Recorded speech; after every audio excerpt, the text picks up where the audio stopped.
Մենք ունենք օկուպացված տարածքներ։ Եթե չեն կարողանում հետ բերել այդ տարածքները, թող իշխանությունը զիջեն, ու մենք հետ կբերենք։ Դատական նիստից առաջ լրագրողներին ասել է ուժեղ Հայաստան դաշինքի առաջնորդ Սամվել Կարապետյանը։ Թե չէ ասենք կծկների, սրտի վրա, դոշի վրա կրել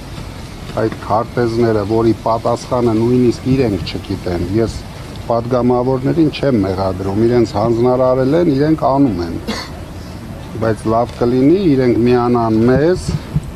եւ պայքարեն մեր տարածքները հետ բերելու համար։ Անդրադառնալով ամենայն հայոց կաթողիկոսի եւ 6 եպիսկոպոսների գործով դատական նիստին, Կարապետյանը նշել է, իրենց ուժը անպայման ներկա է գտնվելու դատին։ Անպայման ներկա լինելու են, դրանով էլ ցույց ենք տալու մեր պաշտպանությունը։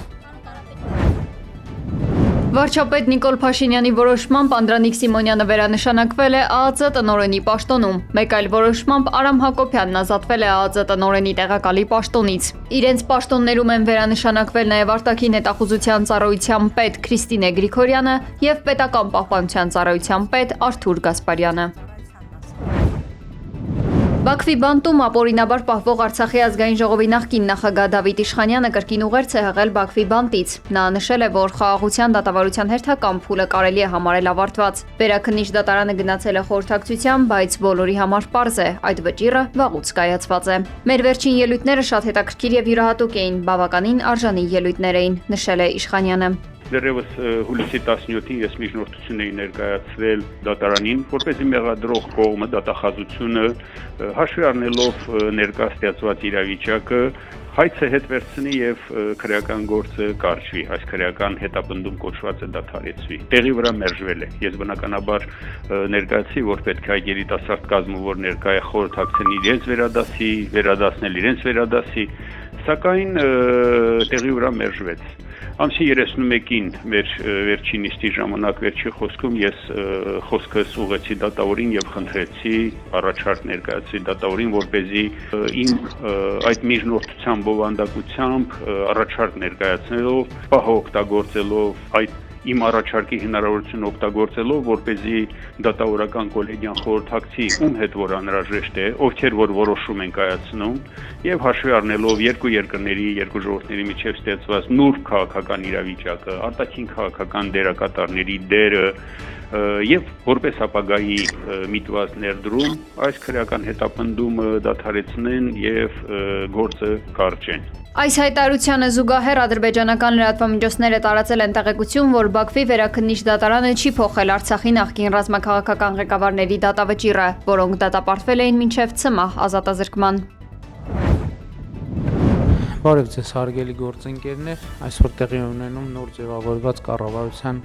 Կառավարությունն ազգային ժողով կներկայացնի կառավարության կառուցվածքի եւ գործունեության մասին օրենքում փոփոխությունների նախագիծ, որով առաջարկվում է փոխել 3 նախարարությունների անվանումները։ Որոշումն ընդգրկված է չզեկուցվող հարցերի շարքում եւ ընդունվել է կառավարության այսօրվա նիստում։ Ըստ նախագծի բարձր տեխնոլոգիական արդյունաբերության նախարարությունը կկոչվի բարձր տեխնոլոգիական արդյունաբերության եւ արհեստական բանականության նախարարություն, աշխատանքի եւ սոցիալական հարցերի նախարարությունը, աշխատանքի եւ բարեկեցության նախարարություն, արտաքին գործերի նախարարությունը, արտաքին գործերի եւ միջազգային առևտրի նախարարություն։ Նախագծով նաև համապատասխան փոփոխություններ են առաջարկվում նախարարությունների լիազորությունների նկարագրություններում։ Մասնավորապես արտգործնախարարության գործառույթներում ավելացվում են արտաքին առևտրի խթանման, արտահանման շուկաների հասանելիության եւ օտարերկրյա ներդրումների ներգրավման աջակցելու դրույթները։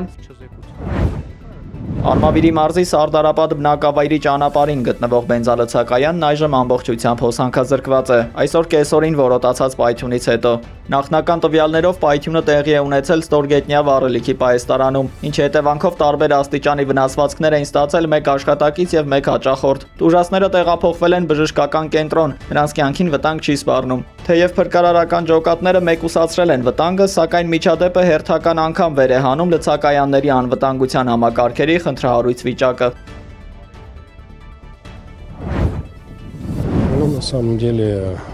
та ситуация, которая сейчас развивается в отношениях ЕАЭС и Армении, Ռուսաստանի փոխվարչապետ Ալեքսեյ Օվերչուկը հայտնել է Հայաստանի եւ Ռուսաստանի միջև առևտրաշրջանառության կտրուկ անկման մասին։ Նա նշել է, որ այս տարի ցուցանիշը կրճատվել է 2/3-ով եւ միտումը ակնհայտորեն կշարունակվի։ Որպես վիճակագրական օրինակ Օվերչուկը հիշեցրել է, որ 2024 թվականին երկկողմ առևտրաշրջանառությունը հասել է ռեկորդային մոտ 12 միլիարդ դոլարի, սակայն նախորդ տարի այն նվազել էր, կազմելով 8 միլիարդ դոլար։ Անդրադառնալով ՀԱՏՄ-ի եւ Հայաստանի հարաբերությունների ներկայիս զարգացումներին, փոխվարչապետը շեշտել է, որ ստեղծված իրավիճակը կանխատեսելի էր։ Նրա խոսքով ռուսական կողմը վերջին 3-ից 4 տարիներին պարբերաբար զգուշացրել է հայ գործընկերներին առկա ռիսկերի, մասնավորապես ապրանքաշրջանառության կրճատման մասին։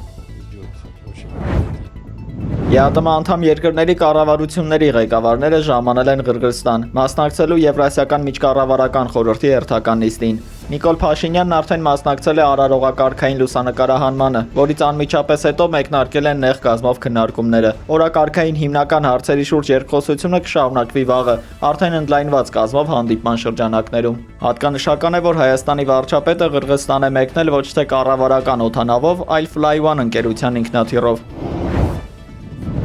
Ուկրաինան հարվածել է Տվերի մարզում գտնվող Վալբերիզի պահեստին։ Սա արդեն այս տարվա ընթացքում 14-րդ հարվածն է։ Ուկրաինական ԱԹՍ-ները լոգիստիկ կենտրոնները պարբերաբար են թիրախավորում։ Հարվածների աշխարհագրությունը ընդգրկում է Վոլգոգրադի, Սամարայի, Պենզայի, Լենինգրադի եւ Տվերի մարզերի, Եկատերինբուրգի, Ռիազանի եւ Սոբինսկի շրջանի պահեստները։ Ինտենսիվության բարձր լինելու հետևանքով գրանցվել է 1 օրում 3 հարձակման դեպք։ Տվերի մարզի պահեստում վերջին հարվածի հետևանքով զոհվել է 5, վիրավորվել 6 մարդ։ Անվտանգային շարունակական ռիսկերի ֆոնին ընկերությունը որոշել է դիվերսիֆիկացնել իր լոգիստիկան Ռուսաստանի սահմաններից դուրս։ Մինչև 2027 թվականի առաջին եռամսյակը նախատեսվել է նոր խոշոր պահեստներ շահագործման հանձնել Ղազախստանի Աստանա եւ Ալմաթի քաղաքներում։ Ռուսական զորքերը օդային հարված են հասցրել Խարկովի մարզի Լոզովայա երկաթուղային կայարանին, հայտնել է Խարկովի մարզային ռազմական վարչակազմի ղեկավարը։ Ըստ նրա, հարձակման հետևանքով զոհվել է 2 մարդ, 8 հոգի ստացել է տարբեր աստիճանի մարմնական վնասվածքներ, ընդ որում տուժածներից մի քանիսի վիճակը ծանր է։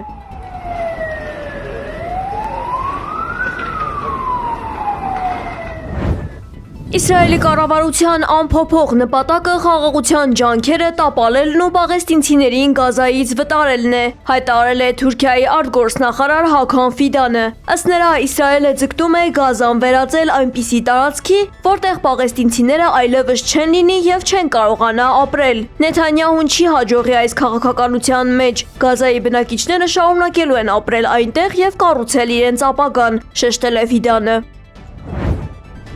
Իսրայելը մի շարք հարվածներ է հասցրել Լիբանանի հարավին։ Ըստ Լիբանանի ազգային լրատվական գործակալության, առնվազն 4 հարված է հասցվել Բուրջ Էշ-Շիմալի բնակավայրին։ Այս հարվածները տեղի են ունենում Իտալիայում ԱՄՆ դեսպանատանը ընթացող եռակողմ բանակցությունների ֆոնին։